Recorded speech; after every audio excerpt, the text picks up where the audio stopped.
All right, Coach, you ended the tournament with 3 straight wins. How pleased are you with your squad? Very pleased, but there's always stuff we can work on and get better at. And then at that last game, I told them how can we be more competitively great and how can we want it even when we're tired, end of the weekend, and how we keep pushing forward. So very proud of how they scratched a win today. It wasn't an easy one, but I thought they did a good job of staying the course. Yeah.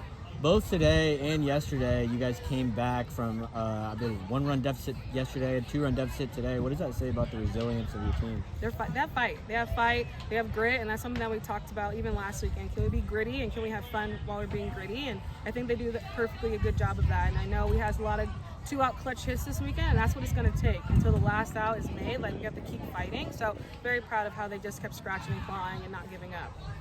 The big inning today was the 4th. I saw you pull together the team at the beginning of the 4th and say something. What was said there and what kind of sparked that? Yeah, I said, where are we at with our competitive greatness? And they graded themselves a 2, and I said, you have to earn it. You can't just expect it to show up because you get to put the uniform on and, it's time to play. So you have to earn every game that you come across. And so I definitely think they took that and ran with it. And I told them to celebrate the little things a little bit more. And I think by them doing that, I saw that momentum shift to our side in that inning, which I thought was huge. So us celebrating the little things and keep competing and keep fighting, that's what I told them, and I thought they responded well.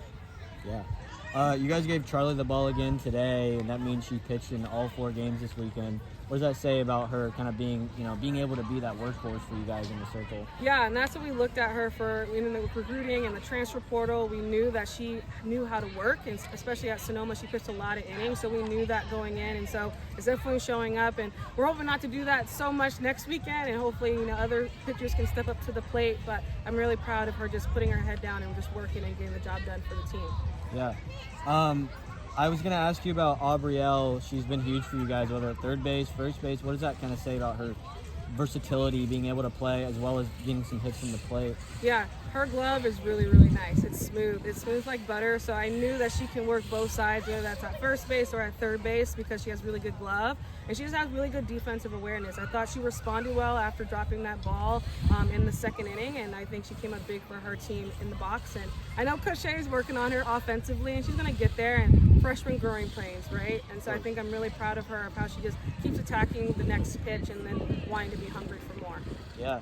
Last thing I got for you got a couple big opponents coming in this weekend. How do you keep this momentum rolling through this week and into the weekend? We just stay in our bubble. We got a lot of practices coming up this week, which I'm really excited for, to get some things, dusted off and worked out, but staying in our circle, staying in our bubble, and trusting the process.